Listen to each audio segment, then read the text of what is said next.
Puji nama Tuhan, saudaraku sekalian. Kita bersyukur untuk kasih setia Tuhan yang begitu sempurna di dalam kehidupan kita. Kita bersyukur untuk kuasa Tuhan yang begitu dahsyat. Ya, bagaimana Yesus mati di atas kayu salib, kemudian Dia boleh bangkit kembali.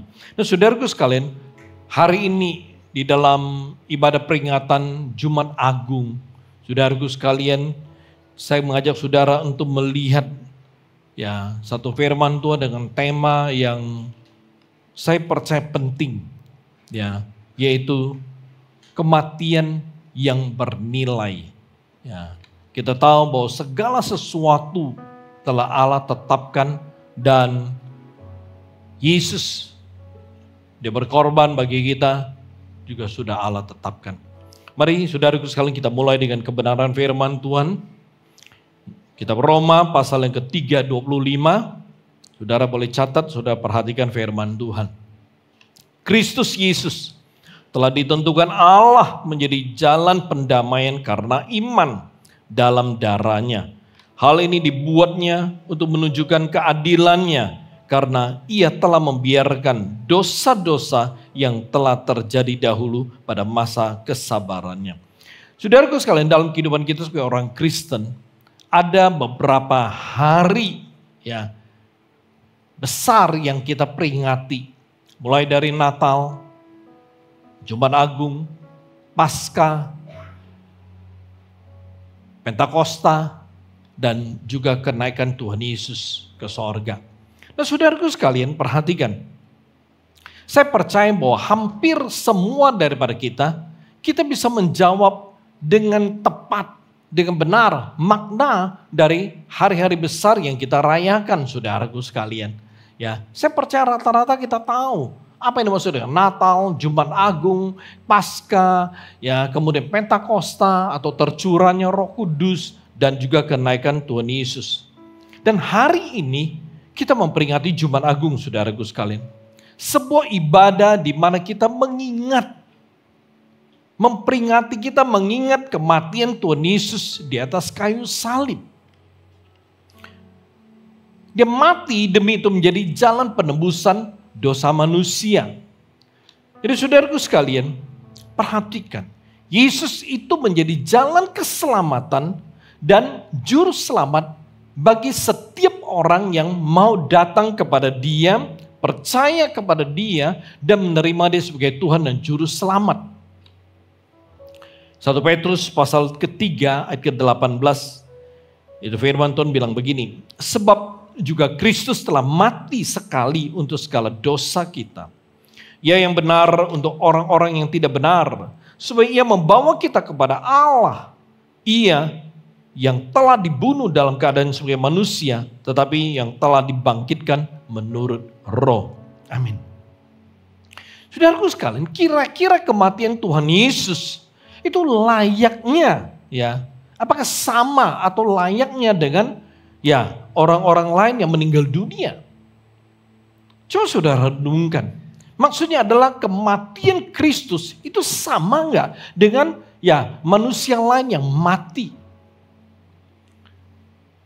Nah, kita perlu mengerti, kita perlu menyadari. Dan saya mau katakan bahwa kematian Kristus itu sungguh berbeda dengan kematian ya manusia pada umumnya, saudaraku sekalian. Kalau kematian Kristus itu sama, mengapa hari ini Jumat Agung itu menjadi hari yang besar? Kalau sama kematian Kristus dengan manusia lainnya yang ada di dunia ini, mengapa seluruh dunia memperingati, merayakan, dan menjadikan bahwa hari ini Jumat Agung atau Good Friday itu menjadi hari besar? Kalau memang hari ini ditetapkan sebagai hari besar, ini berarti bahwa kematian Kristus adalah sebuah kematian yang sangat penting. Kematian Kristus adalah sesuatu yang penting. Karena itu saudaraku sekalian, saya rindu saudara mulai mengerti akan hal ini. Dia mati di atas kayu salib. Itu telah ditetapkan. Dengan kata lain bahwa Tuhan Yesus telah ditetapkan untuk mati di atas kayu salib. Dan kematiannya itu bukanlah kematian yang biasa-biasa, saudaraku. Kematiannya adalah sebuah kematian yang bernilai. Mengapa kematian Kristus itu disebut bernilai, saudaraku sekalian? Hari ini saya rindu mengajak saudara untuk melihat tentang mengapa kematian Kristus itu bernilai. Sangat sederhana, saudaraku sekalian. Kematian Kristus Yesus itu bernilai karena kematian itu menghasilkan dampak yang begitu besar, khususnya dalam kehidupan manusia. Kematian Kristus itu menghasilkan dampak yang begitu besar dalam kehidupan Anda dan saya. Ada beberapa dampak yang saya rindu saudara mengerti dengan sangat jelas. Karena ini akan menjadi kekuatan bagi kita untuk terus berjalan di dalam Tuhan. Dampak yang pertama, melalui Tuhan Yesus, manusia itu bisa diselamatkan. Melalui Tuhan Yesus, semua manusia itu bisa memperoleh keselamatan. Saudaraku sekalian, Tuhan Yesus, Dia adalah Tuhan yang menjadi manusia. Dengan kata lain bahwa Dia itu 100% Tuhan, tapi Dia juga 100% manusia.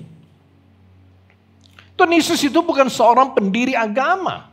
Dia datang ke dunia bukan untuk mendirikan sebuah agama.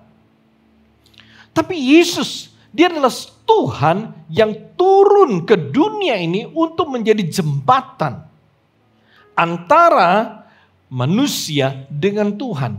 Dia turun ke dunia ini untuk menjadi jembatan yang memungkinkan manusia itu bisa bersekutu, berhubungan kembali secara langsung dengan Tuhan.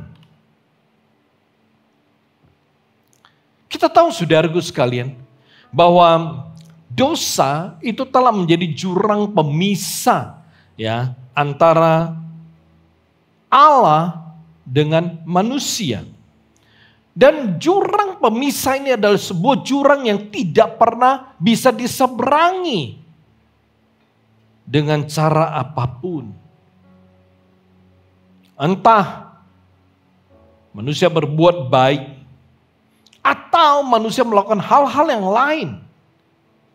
Apapun yang manusia lakukan, mereka tidak pernah bisa menyeberangi satu jurang yang terjadi, yang ada karena dosa manusia.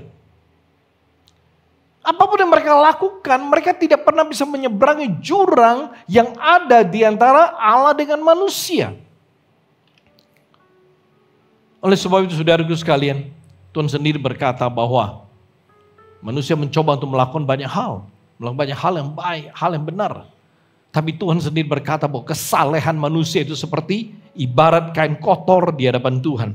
Yesaya 64 ayat ke-6. Demikianlah kami sekalian seperti seorang najis dan segala kesalahan kami seperti kain kotor.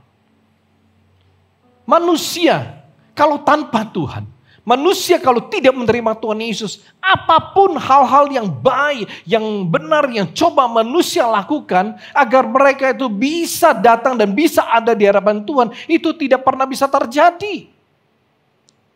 Karena sebaik apapun manusia, sesaleh apapun manusia, kalau tanpa mereka percaya pada Yesus, tanpa ada Yesus dalam kehidupan mereka, semua kebenaran hidup, semua kesalehan mereka itu adalah ibarat kain kotor di hadapan Tuhan. Kenapa? Karena Alkitab dengan sangat jelas mengatakan, Roma 3:23, karena semua orang telah berbuat dosa dan telah kehilangan kemuliaan Allah. Dengan adanya dosa di dalam diri hidup setiap manusia, saudaraku sekalian, mereka telah kehilangan kemuliaan Allah. Mereka telah kehilangan bagian di dalam Tuhan. Manusia telah kehilangan sebuah persekutuan yang erat dengan Tuhan, manusia hidup dan berjalan di dalam dosa. Oleh sebab itu, jika tidak ada solusi, maka ketika hidup manusia berakhir di dunia ini, maka mereka masuk dalam kematian kekal. Karena Roma pasal 6:23a berkata seperti ini, sebab upah dosa adalah maut. Jadi setiap orang yang berdosa, yang tidak memperoleh pengampunan daripada Tuhan Yesus, ketika dia mati, dia akan masuk ke dalam neraka atau kematian kekal. Saudaraku sekalian, kita perlu mengerti bahwa kita tidak bisa menyelamatkan diri kita sendiri. Manusia tidak bisa menyelamatkan diri mereka sendiri. Mereka mau pakai cara apapun, tetap mereka tidak bisa menyelamatkan diri mereka. Amal tidak bisa menyelamatkan manusia.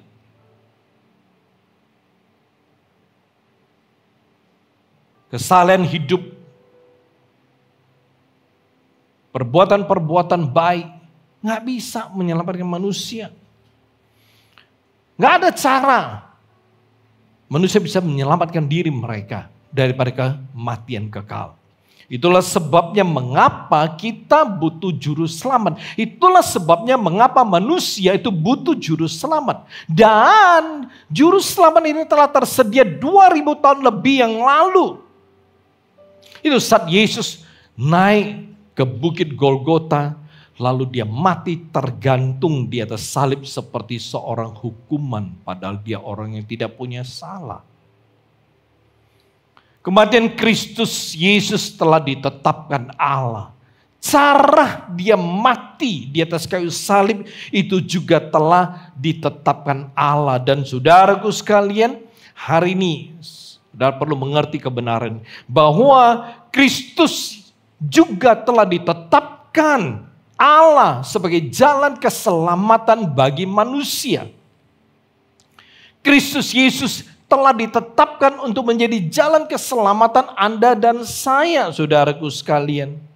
Oleh sebab itu hari ini saya mau katakan, setiap saudara yang hadir dalam ibadah ini atau saudara yang mendengarkan mengikuti ibadah ini secara online, saya tegaskan saudaraku sekalian bahwa bukan kebetulan kalau saudara mendengarkan firman Tuhan hari ini. Kenapa? Karena Allah telah menetapkan saudara untuk beroleh anugerahnya, yaitu keselamatan melalui Tuhan Yesus.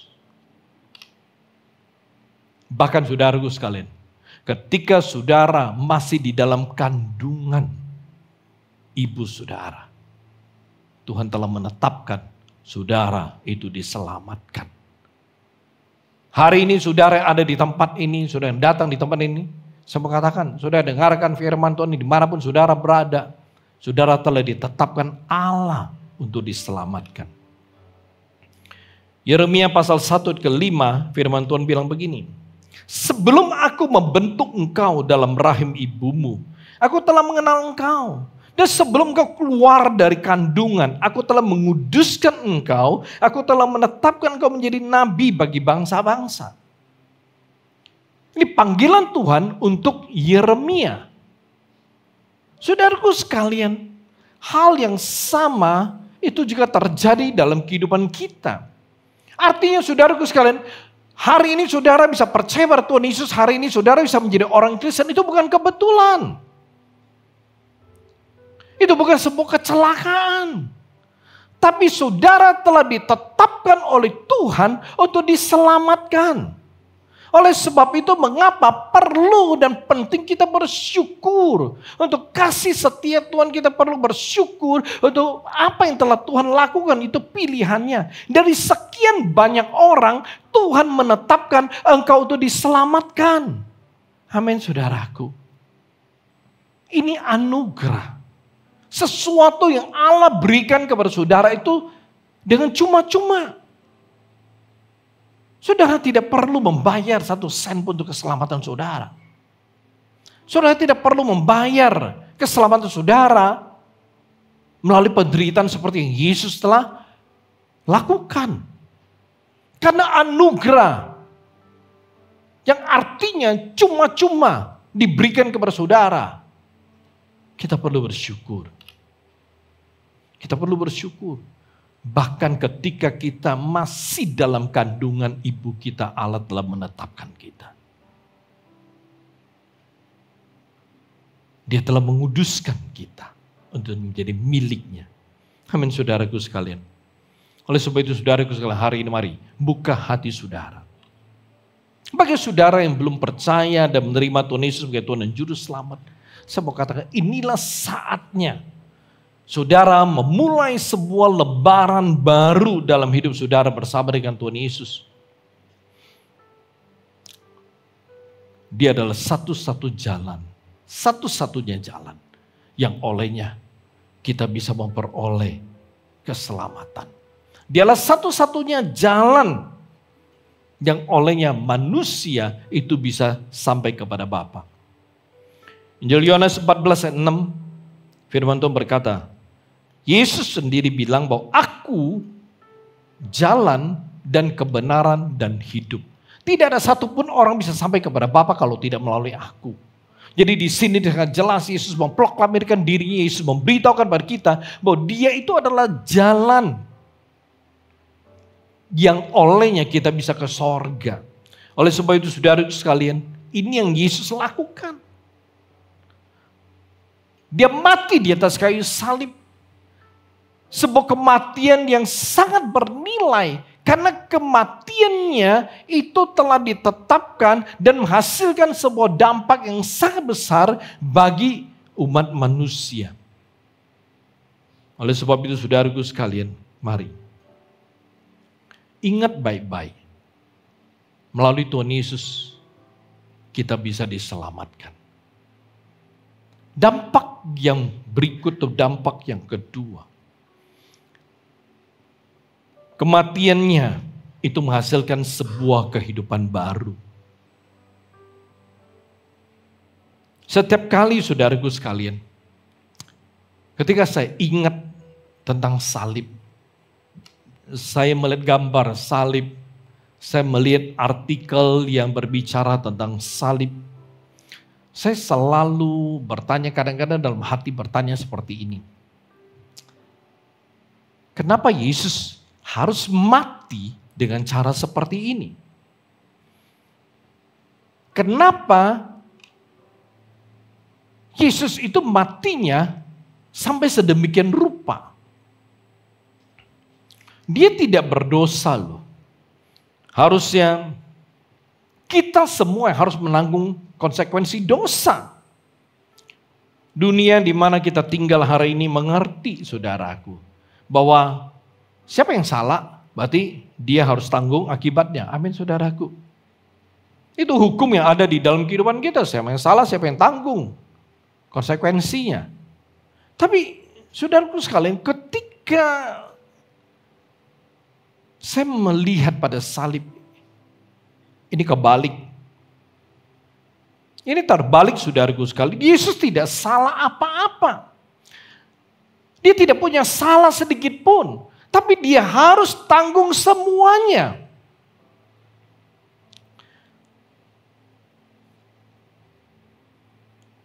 Udah dia perlu tanggung semuanya? Atau dengan kata lain sudah begitu, saudaraku sekalian luar biasa. Yesus melakukannya dengan tidak terpaksa. Tidak dipaksa. Dan tidak memaksakan diri, saudaraku sekalian. Yesus melakukannya, yaitu bahwa dia mati di atas kayu salib. Dia menerima ketetapan Allah atau Bapa dengan dia harus mati di atas kayu salib itu dengan kasih. Sedikit pun rasa terpaksa, dipaksa, bahkan memaksakan diri itu sama sekali tidak ada. Dasar yang sangat jelas, Yesus memilih jalan salib. Yesus memilih untuk menuju Golgota karena kasihnya yang begitu besar. Kasihnya begitu luar biasa untuk Anda dan saya. Kasihnya yang tidak menginginkan Anda dan saya itu binasa. Karena tidak ada solusi untuk semua dosa-dosa yang ada dalam hidup manusia. Tidak ada solusi untuk dosa Anda saya yang dulu sebelum dikuduskan, diampuni oleh Tuhan. Anda tidak akan menemukan dalam kitab apapun yang berkata, aku adalah jalan kebenaran dan hidup. Tidak ada satupun orang bisa ke sorga kalau tidak melalui aku. Saudara tidak akan menemukan dalam kitab apapun. Hanya di dalam kitab suci Alkitab ini.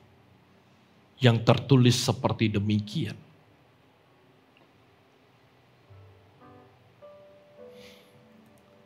Saudaraku sekalian, saya pernah menonton sebuah video singkat di media sosial, lewat begitu aja.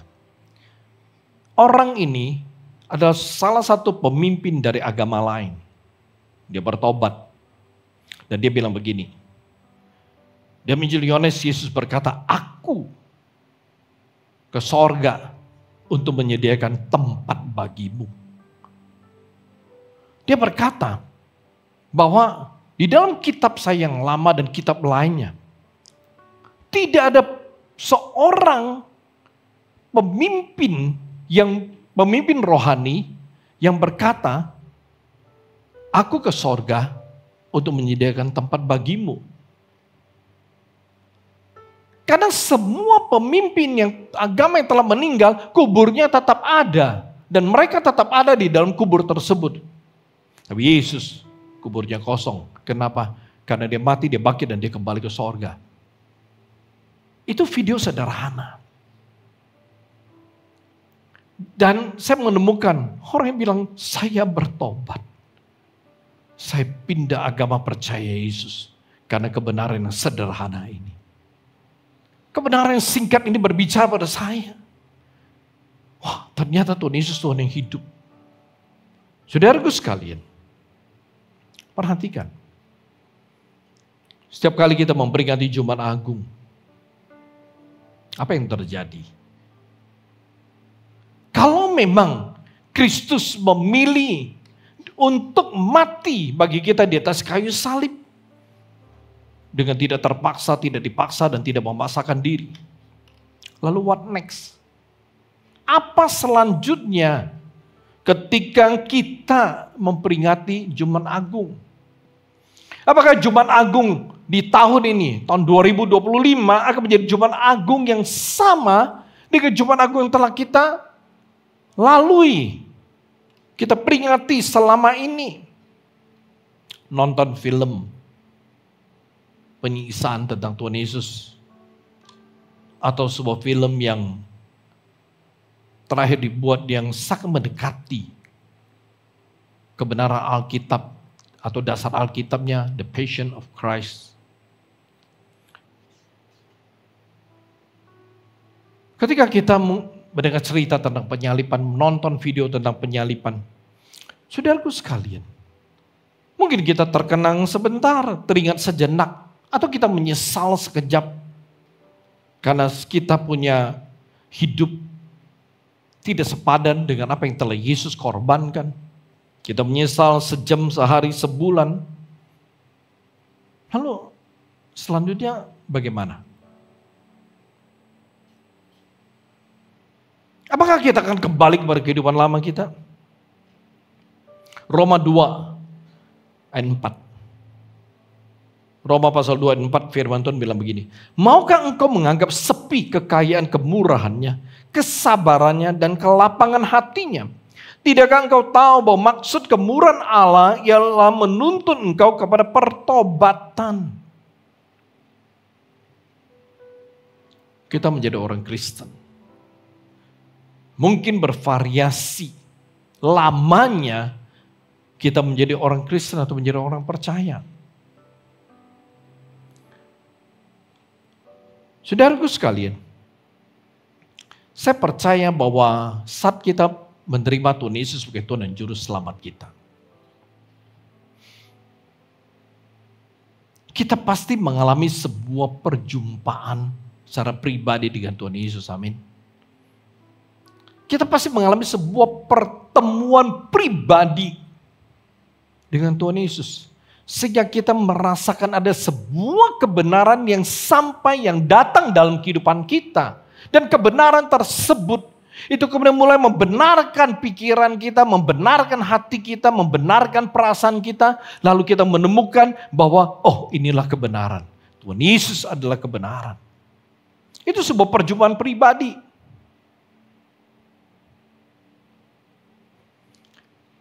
Tapi perhatikan saudaraku sekalian. Tidak mungkin orang yang telah mengalami sebuah perjumpaan pribadi dengan Tuhan Yesus, hidupnya itu bakal tetap sama. Karena Yesus itu bukan orang biasa. Dia sangat berkuasa, sangat mengasihi kita. Dan tidak ada yang seperti dia.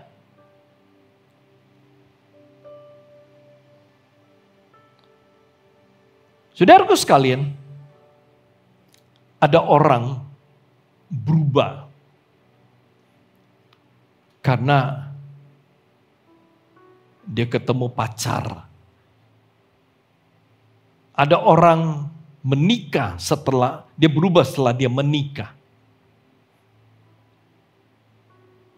Atau ada seseorang dia berubah ketika dia mulai kerja di sebuah perusahaan. Kenapa satu orang begitu dia pacaran dia berubah? Kenapa setelah dia menikah dia berubah? Karena dia berjumpa dengan orang yang tepat. Orang yang baik, orang yang bisa mengarahkan hidupnya, orang yang bisa membawa dia kepada sebuah kehidupan benar, orang yang bisa mengatakan bahwa dia salah kalau begitu. Dia berjumpa dengan satu orang yang bisa membawa dia kepada sebuah kehidupan yang benar. Oleh sebab itu dia bisa berubah, dia bisa menjadi orang benar. Kenapa satu orang begitu dia kerja di sebuah perusahaan dia bisa berubah? Karena dia punya seorang pemimpin perusahaan yang benar. Yang mengarahkan dia pada hal-hal benar. Mengarahkan cara ngomong yang benar, perilaku yang benar, pola pikir yang benar. Karena itu dia bisa berubah.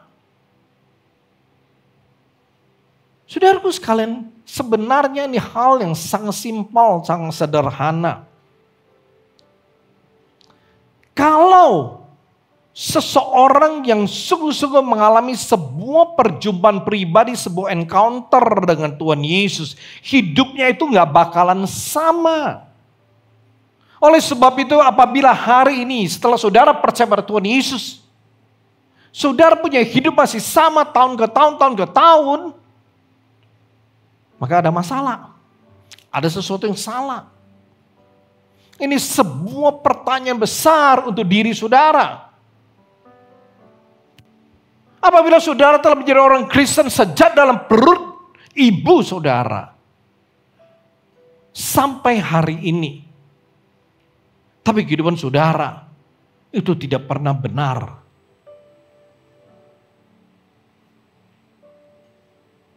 Selalu kompromi, melakukan kesalahan dan dosa.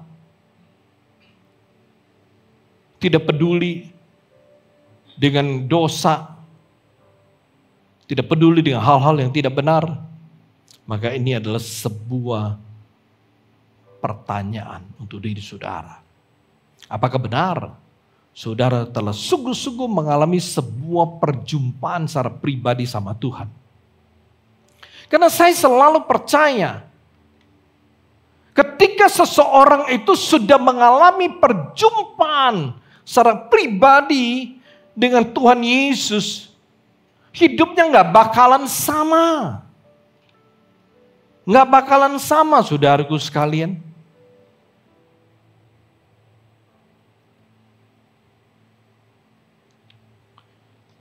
Kita harus memilih saudaraku sekalian. Saudara harus membuat keputusan. Yaitu saudara harus memilih percaya dan menjadikan Tuhan Yesus sebagai Tuhan atas kehidupan kita atau tidak sama sekali.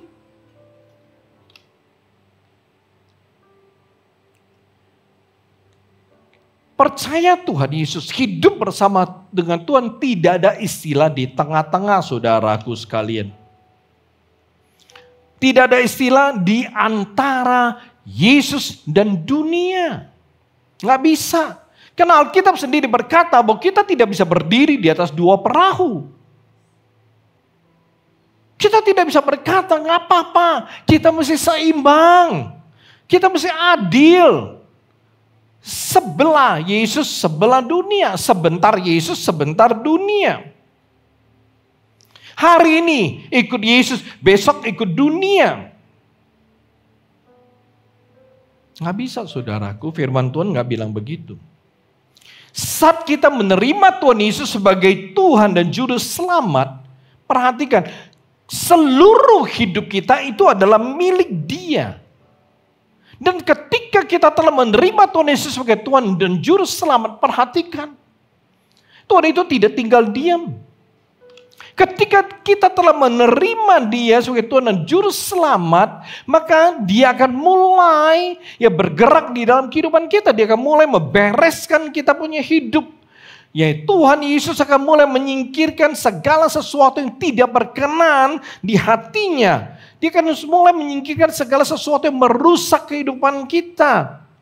Dia akan mulai menyingkirkan segala sesuatu yang tidak menjadi berkat bagi orang lain di dalam kehidupan kita. Setiap orang yang sungguh-sungguh dalam menerima Tuhan Yesus sebagai Tuhan dan Juru Selamat, saya katakan hidupnya pasti berbeda. 2 Korintus 5:17. Jadi siapa yang ada di dalam Kristus, ia adalah ciptaan baru. Yang lama sudah berlalu, sesungguhnya yang baru sudah datang. Ini kebenaran firman Tuhan. Mengapa saya berkata, setiap orang yang sungguh-sungguh mengalami perjumpaan dengan Tuhan Yesus, hidupnya akan berbeda. Karena ketika saudara percaya pada Tuhan Yesus, menerima Dia sebagai Tuhan dan Juru Selamat, setiap dari saudara yang ada di dalam Kristus setelah menerima Dia sebagai Tuhan dan Juru Selamat, maka saudara adalah ciptaan baru. Semua yang di dalam kehidupan saudara yang lama itu berlalu dan harus berlalu agar yang baru yang dari Tuhan itu bisa datang dalam kehidupan saudara. Perhatikan, setelah kita percaya pada Tuhan Yesus, ya, kita punya dosa, semuanya itu telah Tuhan ampuni. Kita dikuduskan kembali agar kita menjadi kudus dan kita bisa berada di dalam sebuah persekutuan dengan Tuhan yang kudus. Jadi ingat baik-baik, saat saudara percaya pada Tuhan Yesus, saudara itu dikuduskan. Kenapa Yesus perlu menguduskan kita? Karena Dia berkata, kuduslah kamu karena aku kudus. Saudaraku sekalian, itu yang membuat setelah kita dikuduskan, kita bisa bersekutu atau ada bersama dengan Tuhan yang kudus. Nggak mungkin kita yang masih punya dosa, kita yang masih cemar, kita yang masih najis, itu bisa ada bersama dengan Allah yang kudus. Nggak mungkin bisa terjadi. Oleh sebab itu, mengapa setiap orang yang telah datang kepada Tuhan, percaya, lalu menerima Dia sebagai Tuhan dan Juru Selamat, maka Tuhan akan menguduskan dia terlebih dahulu. Semua kenajisan, semua kecemaran, semua salah, semua dosa kita, itu Tuhan kuduskan kembali, Tuhan sucikan kita, Tuhan bersihkan kita. Agar kita bisa ada bersama dalam persekutuan dengan Dia yang kudus. Karena Allah kudus, kalau kita tidak kuduskan, kita mana bisa bersama dengan Tuhan. Kita bersyukur setelah kita percaya pada Tuhan. Semua dosa kesalahan kita yang selama ini menjadi tembok pemisah antara kita dengan Tuhan, itu dirobohkan atau dihancurkan oleh Tuhan. Akan tetapi masalahnya saudaraku sekalian, hari ini banyak sekali orang Kristen yang telah diselamatkan dan dikuduskan itu tidak mengerti mematikan keinginan daging mereka. Itu hawa nafsu, keegoisan, ya kemalasan dan kenyamanan. Sehingga saudaraku sekalian, banyak orang Kristen itu sering jatuh dan kalah terhadap tantangan dosa dalam kehidupan mereka.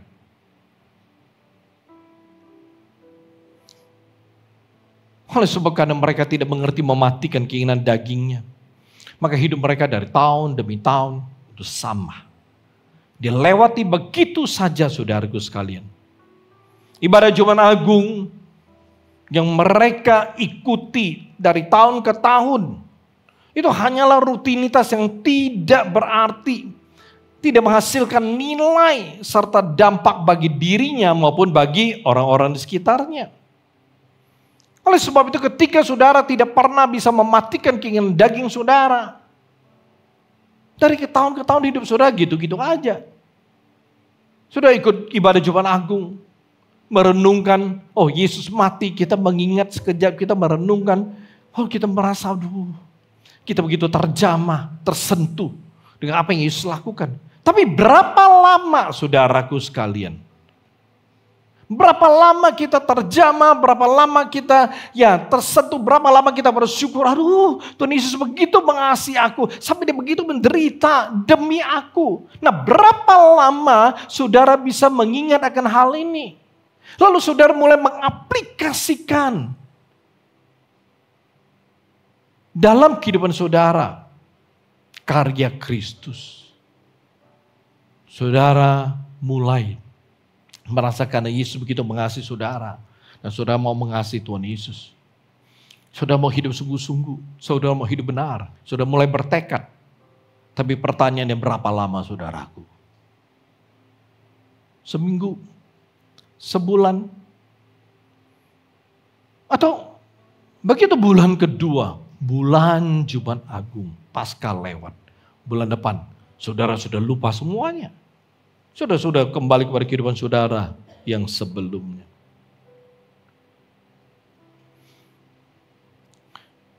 Saudaraku sekalian, banyak orang Kristen, karena mereka tidak mengerti mematikan keinginan daging yang salah dan yang tidak berkenan kepada Tuhan, maka mereka selalu melakukan dosa yang sama, bahkan membuat orang lain juga ikut berdosa. Mereka tidak mengerti bagaimana menyesali perbuatan mereka. Mereka tidak mengerti bagaimana mereka benar-benar minta ampun akan dosa-dosa yang telah mereka perbuat. Nggak ngerti minta ampun dengan sungguh-sungguh. Dan mereka tidak mengerti bagaimana untuk tidak mengulangi perbuatan mereka yang jahat dan bejat. Saudaraku sekalian, untuk menjadi ciptaan baru, untuk memiliki hidup baru, saudara harus mematikan keinginan daging saudara. Saudara harus berusaha untuk mematikan keinginan daging seperti hawa nafsu, keegoisan, kemalasan maupun kenyamanan saudara. Tentu ini akan menyakitkan saudaraku. Ini akan menyita waktu dan ini butuh pengorbanan. Ketika kita mau mematikan keinginan daging kita, kita butuh pengorbanan. Pertanyaannya saudaraku sekalian, apakah kita bersedia meninggalkan kehidupan lama kita yang tidak berkenan di hati Tuhan? Apakah kita benar-benar pengen meninggalkan kehidupan lama kita yang salah di hadapan Tuhan?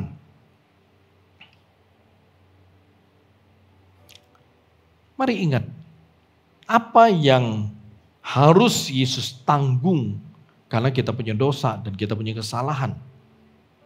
Apa yang Yesus harus tanggung karena kesalahan terus kita lakukan terus menerus dalam kehidupan kita. Hari ini dalam ibadah Jumat Agung saudaraku sekalian, apakah kita punya penyesalan dalam hati kita ketika kita menyadari apa yang kita perbuat? Apakah kita punya penyesalan dalam hati kita? Ya, ketika kita menyadari bahwa kita itu mendukakan hati Tuhan. Dan apakah penyesalan kita itu berujung kepada pertobatan, saudaraku sekalian?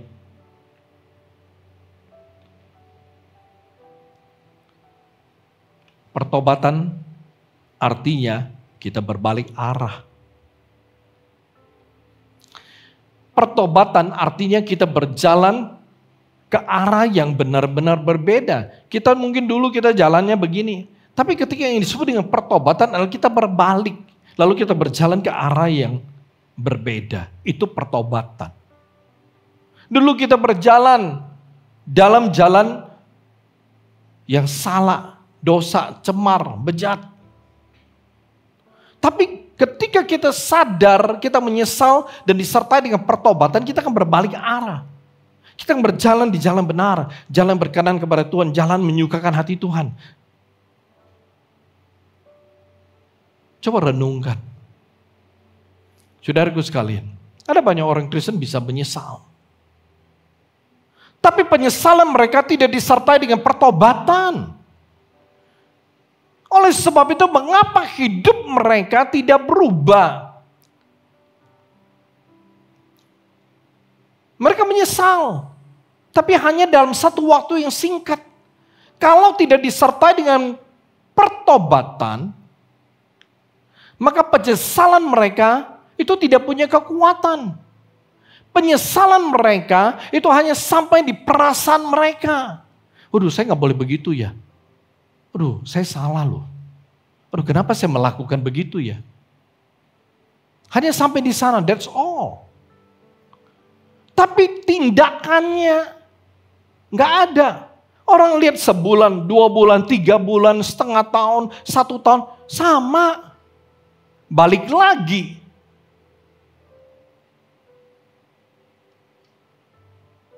Nipu-nipu lagi. Judi-judi lagi. Terikat dengan pornografi, tetap terikat dengan pornografi. Malas ibadah, tetap malas ibadah. Gak pernah doa, tetap gak pernah doa. Gak pernah baca Alkitab, tetap gak pernah baca Alkitab. Gak ada perubahan. Kenapa? Karena hanya menyesal. Dan penyesalan tidak disertai, tidak diikuti dengan pertobatan. Selama saudara menyesal tetapi tidak pernah diikuti dengan pertobatan, tidak ada tindakan pertobatan, maka hidup saudara tidak pernah akan berbeda. Ketika firman Tuhan bilang siapa di dalam Kristus adalah ciptaan baru, itu artinya ketika saudara percaya pada Tuhan Yesus, saudara tahu saudara salah, saudara akan bertobat, harus bertobat. Baru saudara bisa menjadi ciptaan baru. Selama saudara menjadi orang Kristen dan saudara tidak pernah bertobat, saudara tidak pernah akan menjadi ciptaan baru. Mungkin saudara penasaran dengan hidup saudara, apa yang salah ya? Kenapa hidup saya begitu-gitu aja? Kenapa hidup saya tidak bisa berubah? Kenapa saya tidak bisa menjadi lebih baik? Coba tanya pada diri saudara, saudara sudah sungguh-sungguh bertobat tidak? Saudara sudah berbalik arah dari kebiasaan hidup saudara atau enggak? Saudara sudah berjalan ke arah yang berbeda dari apa yang selama ini saudara jalani enggak? Kalau tidak, pasti hidup saudara tetap sama.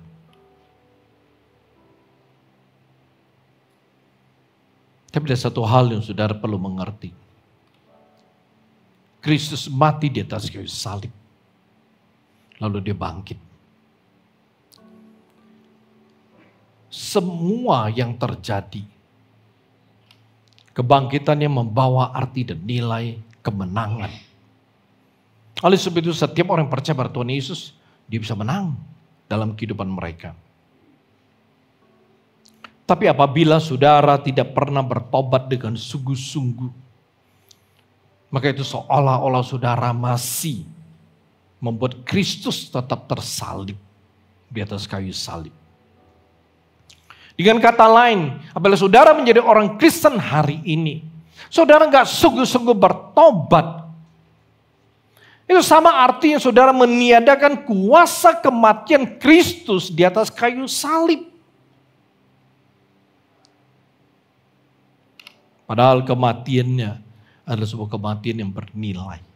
Karena membawa dampak, menghasilkan dampak begitu luar biasa.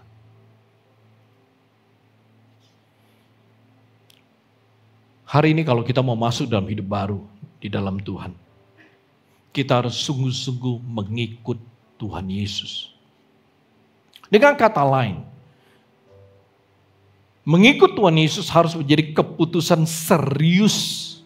Walau berapapun harga yang harus dibayar. Saya ulangi.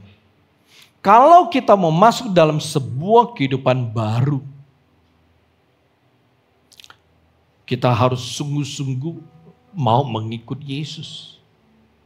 Dan mengikut Yesus ini harus menjadi sebuah desisi yang serius. Keputusan saudara yang sungguh-sungguh serius. Dan berapapun harganya saudara siap untuk bayar. Saya percaya saudara pernah dengar lagu mengikut Yesus itu keputusanku. Dunia di belakang, salib di depan. Ini lagu yang terkenal. I decided to follow Jesus. Mengikut Yesus itu adalah keputusan. Ini lagu lama tapi yang sangat terkenal di dunia. Dan setiap kali saya mengingat lagu ini, kadang-kadang menyanyikannya dengan suara kecil. Itu menjadi kekuatan yang luar biasa. Mengikut Yesus adalah keputusanku. Tapi saudara tahu nggak? Dari mana lagu ini berasal? Dari mana kata-kata lagu yang begitu dahsyat itu berasal. Dan mengapa lagu ini bisa menjadi sebuah lagu yang penuh dengan kuasa bagi setiap orang Kristen yang menyanyikannya. Kalimat lagu ini berasal dari satu orang India yang bernama Nokseng, saudaraku. Suatu hari ada misionaris datang ke India menginjili suku Nokseng. Suku di mana dia tinggal. Lalu Nokseng bersama istri dan 2 anaknya itu kemudian menerima Tuhan Yesus. Hidup mereka berubah, saudaraku sekalian. Bukan hanya dia sendiri, karena hidup mereka berubah, banyak orang dari suku mereka itu kemudian juga menerima Tuhan Yesus, percaya pada Tuhan Yesus. Lalu berita ini terdengar oleh kepala suku Nokseng. Nokseng dan keluarga dipanggil dan disuruh untuk memilih. Menyangkal Yesus atau mati. Kalimat pertama yang keluar dari mulut Nokseng adalah mengikut Yesus keputusanku, ku tak ingkar. Kepala sukunya marah. Lalu kedua anaknya itu ditombak sampai mati. Di depan mata Nokseng dan istrinya. Kepala suku itu kembali mengancam. Dia berkata bahwa istrimu akan menjadi korban berikutnya kalau kamu masih memilih untuk percaya Yesus. Nokseng menjawab begini. Walau sendiri ku ikut Yesus. Istrinya lalu benar-benar ditombak sampai mati di tempat. Kesempatan terakhir, kepala suku berkata pada Nokseng, kalau kamu menyangkal Yesus, kamu akan dibiarkan hidup. Menurut cerita, sejarah, dikatakan bahwa Nokseng mengucapkan kalimat terakhirnya seperti ini. Salib di depanku, dunia di belakangku, ku tak ingkar. Dan akhirnya, Nokseng juga ditombak sampai mati. Ini kata-kata dari Nokseng kemudian menjadi sebuah lagu. Mengikut Yesus adalah keputusanku. Dan diterjemahkan ke dalam berbagai bahasa. Mengikut Yesus adalah keputusanku. Ku tak ingkar, ku tak ingkar. Nggak heran setiap orang Kristen menyanyikan lagu ini. Ada kekuatan yang besar yang mereka peroleh. Saudaraku sekalian. Kepala suku Nokseng merasa heran dan dia punya nurani itu terusik, saudaraku sekalian. Kok ada orang yang kaya begitu? Yang bersedia mati demi satu orang yang hidup 2000 tahun yang lebih yang lalu. Yang bahkan berasal dari bangsa lain.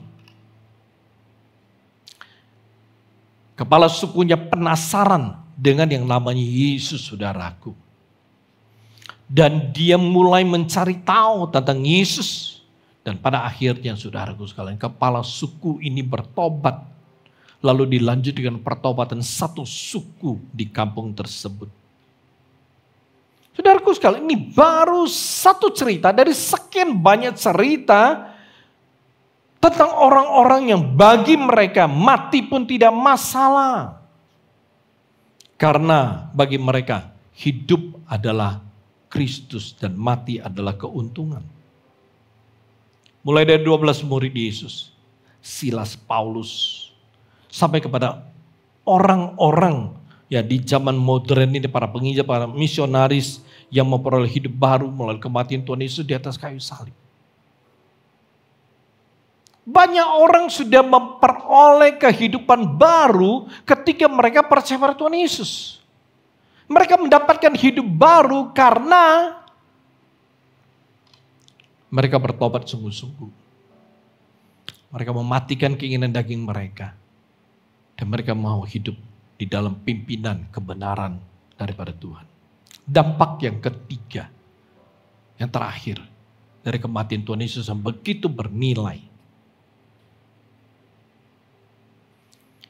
Kematian Kristus itu merupakan kunci kemenangan bagi Anda dan saya.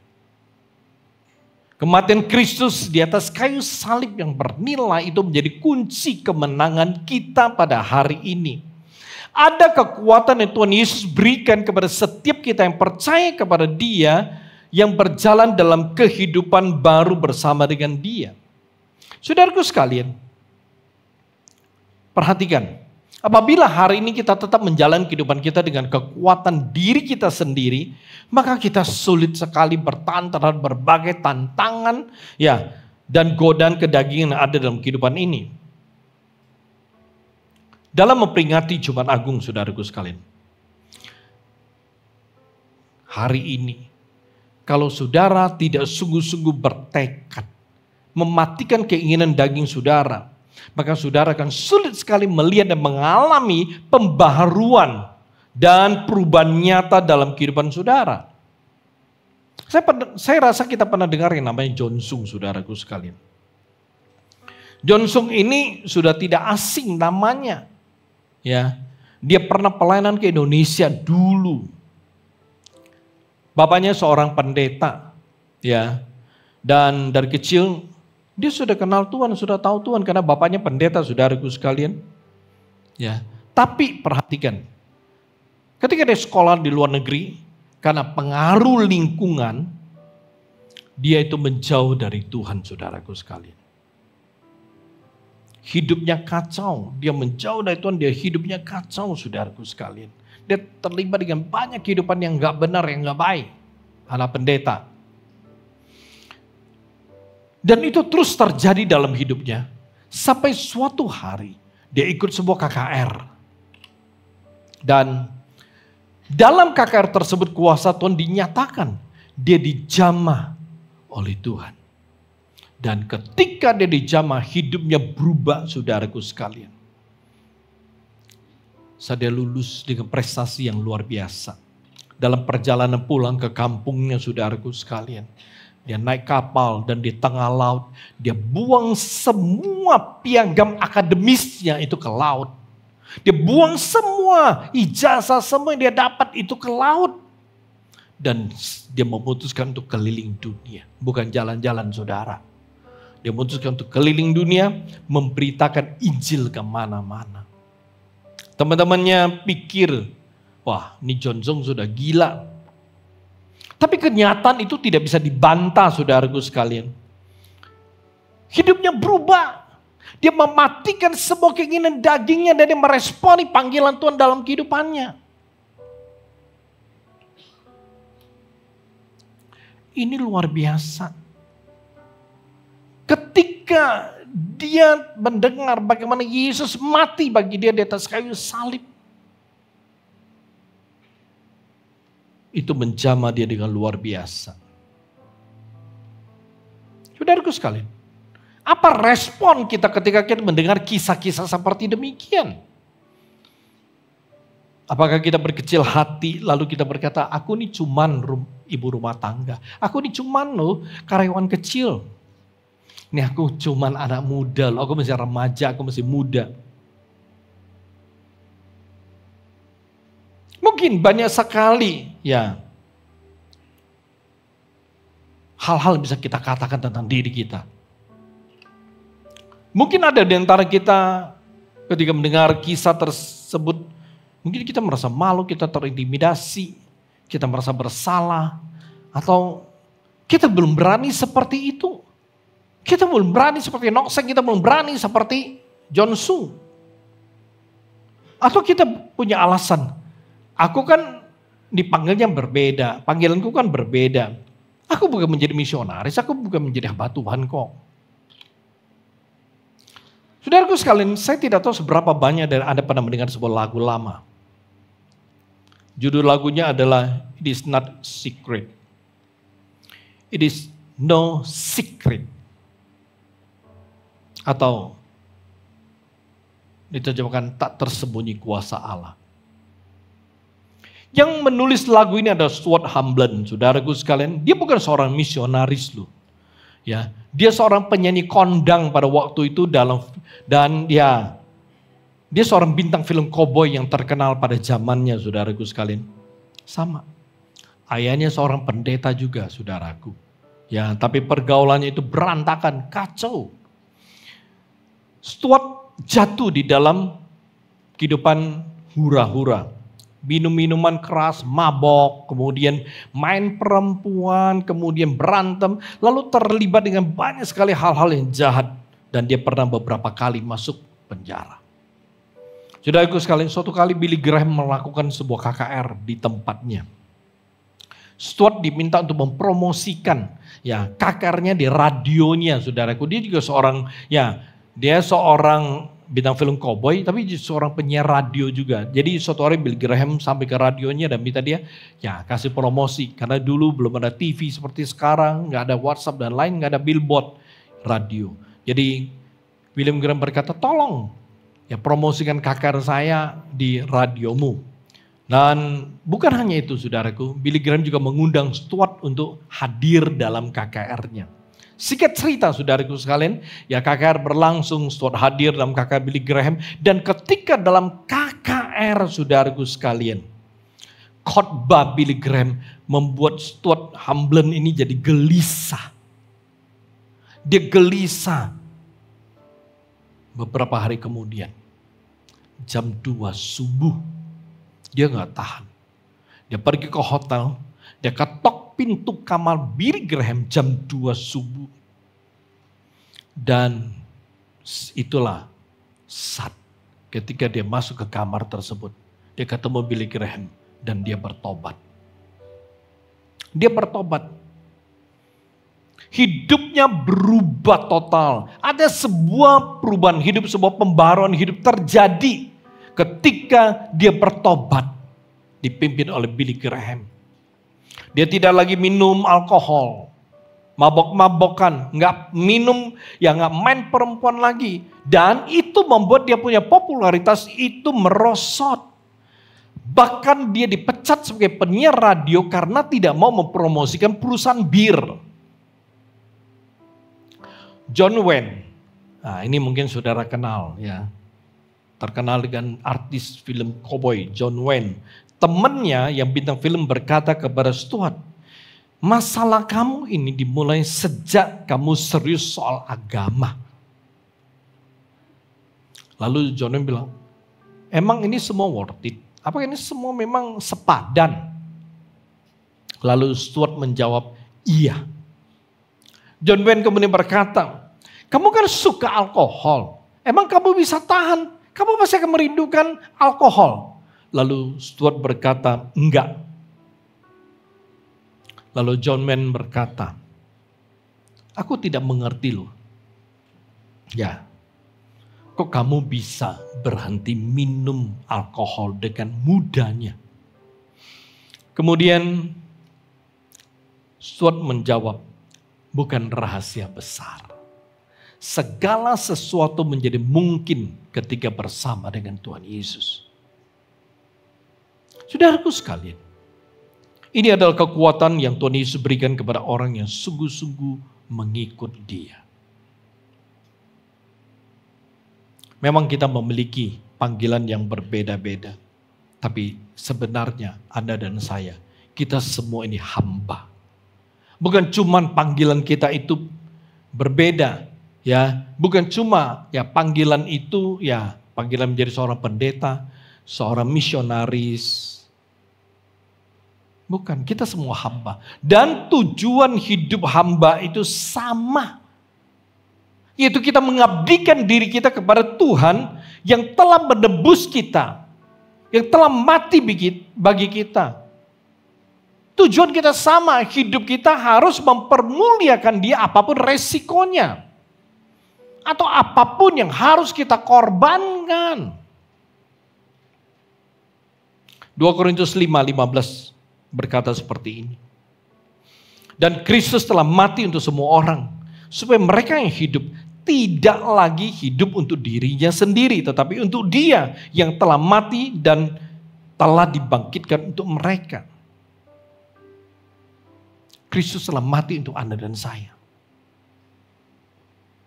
Dengan satu tujuan, agar kita hidup. Tapi hidup kita bukan untuk diri kita sendiri. Ini firman bilang. Kita harus hidup untuk Tuhan.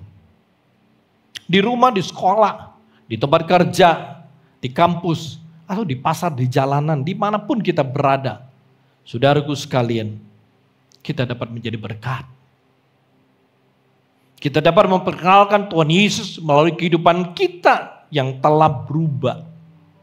Mari saudaraku sekalian kita tunjukkan kepada orang-orang bagaimana Tuhan Yesus itu telah mengubah kita. Mengubah kita punya perkataan, mengubah kita punya tingkah laku, mengubah kita punya gaya hidup, kita punya kebiasaan, mengubah seluruh kehidupan kita sampai perubahan hidup kita itu gak bisa disangkal sama orang. Matius 5:16 berkata, demikianlah hendaknya terangmu bercahaya di depan orang, supaya mereka melihat perbuatanmu yang baik dan memuliakan Bapamu yang di sorga. Kita harus berubah sedemikian rupa. Sehingga ketika orang melihat hidup kita, mereka gak bisa nyangkal. Benar, hidup kita benar-benar terlihat benar. Hidup kita sungguh-sungguh terlihat telah berubah. Hidup kita sungguh-sungguh telah menjadi terang. Sehingga dari jauh orang sudah bisa melihat terang tersebut. Itu yang Yesus lakukan dengan mati di atas kayu salib. Agar kematiannya itu bisa menghasilkan sebuah perubahan hidup dalam kehidupan kita yang percaya kepada Dia. Mungkin saudaraku sekalian, kita tidak diminta mati syahid atau berkorban jiwa. Karena itu ada sebuah kehormatan khusus. Seperti yang Yesus yang harus mati di atas kayu salib. Para rasul harus mati demi Injil. Ya. Tapi setiap hari mungkin kita diminta untuk berkorban atau mematikan banyak hal dalam kehidupan kita. Misalnya, kita diminta ya untuk berkorban atau mematikan perasaan kita saat kita disakiti. Saat kita dihina, saat kita tidak dianggap, atau saat kita diperlakukan tidak adil. Berapa banyak daripada kita bisa mematikan perasaan kita saat kita disakiti. Saat kita dihina. Banyak orang Kristen gak bisa. Kita disakiti, dihina, bawa tahan, panas di dalam. Bukan Roh Kudus yang berkobar-kobar, bukan roh kita bergelora. Atau hati kita bergelora, berkobar-kobar karena Roh Kudus. Kan hadirat Allah, bukan. Emosi. Saat disakiti, saat dihina, waduh emosi, saudaraku marah. Kita hanya diminta berkorban, mematikan perasaan kita saat disakiti, saat dihina, saat diperlakukan dengan tidak adil, saat tidak dianggap. Bisa nggak kita mematikan perasaan seperti ini? Kita hanya perlu berkorban di sini loh. Sedangkan Yesus berkorban, menderita di atas kayu salib. Tapi bisa nggak kita berkorban, mematikan perasaan seperti ini? Kita diminta untuk mematikan keinginan daging kita yang bertentangan dengan keinginan Tuhan. Bisa nggak? Atau kita berkorban untuk mematikan kita punya cara, gaya hidup yang lama yang tidak berkenan dan berdosa. Mungkin kita hanya diminta untuk mematikan kenyamanan, keegoisan, kemalasan kita. Atau kita diminta untuk mematikan kesombongan kita, selalu merasa diri benar, selalu mau dilayani dan lain sebagainya. Nah, hal seperti ini bisa nggak kita matikan di dalam diri kita? Kalau kita mau menjadi ciptaan baru, ini harus kita matikan. Kalau kita mau melihat perubahan hidup ini harus kita matikan. Tanpa kita bersedia mati, maka tidak akan ada kebangkitan, saudaraku sekalian. Di dalam berbagai segi kehidupan kita maupun kita punya pelayanan. Saat kita mematikan dan menyingkirkan benih-benih yang salah, barulah bisa ditanam benih-benih yang baru, yang bertumbuh dan akan berbuah menjadi kemuliaan bagi nama Tuhan. Dan akan menjadi berkat bagi banyak orang dan membawa dampak yang luar biasa. Karena apabila kehidupan lama kita tidak berlalu, yang baru tidak akan datang. Apabila benih-benih yang salah dalam kehidupan kita, pikiran kita, perasaan kita, hati kita itu tidak dibuang. Nggak bisa. Itu benih-benih kebenaran. Benih-benih kasih. Benih-benih kekudusan. Itu bisa ditanam dalam kita punya diri, kita punya hidup.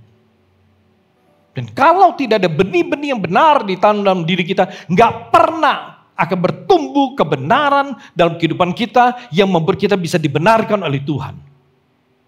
Renungkan saudaraku sekalian.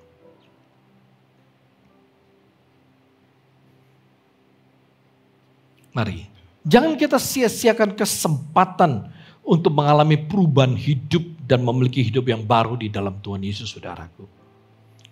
Pilihan ada di tangan kita saat ini. Saudaraku sekalian, bagaimana saudara meresponi apa yang Yesus telah perbuat?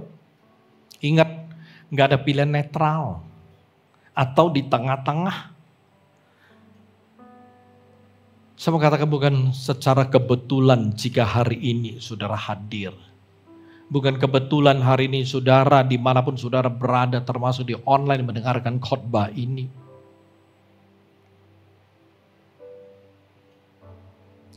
Mungkin kita sudah mengikuti ibadah Jumat Agung ini bertahun-tahun, belasan tahun, bahkan puluhan tahun, saudaraku sekalian. Tapi saya rindu Jumat Agung tahun ini, Jumat Agung hari ini akan menjadi titik balik bagi kehidupan setiap kita. Amin, saudaraku.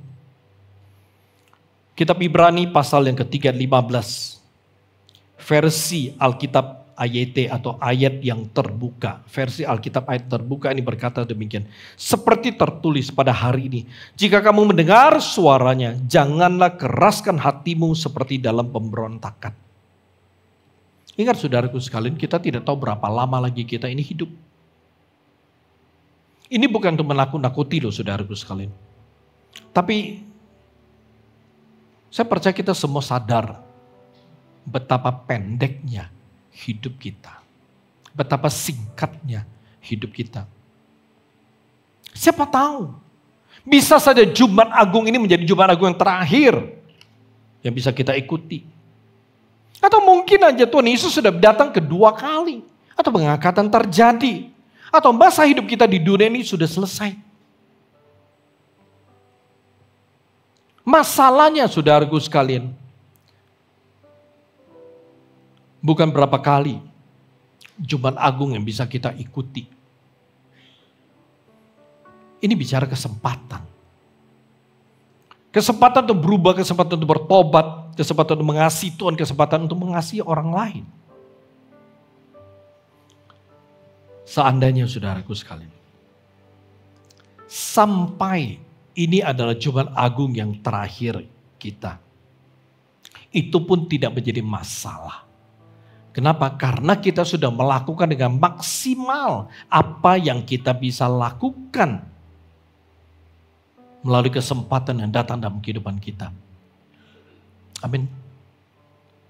Mari datanglah kepada Tuhan saudaraku sekalian. Karena Tuhan Yesus berkata bahwa pengorbanannya, oleh karena pengorbanannya, hari ini kita bisa mendekati tata kasih karunia Allah. Oleh karena pengorbanannya, kita bisa mendapatkan rahmat dan pertolongan daripada Allah. Apakah mungkin hari ini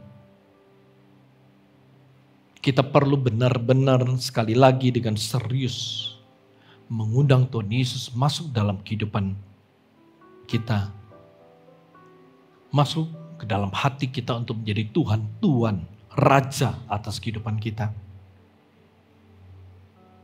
Kalau Tuhan memberikan kesempatan, apakah saudara akan melakukannya?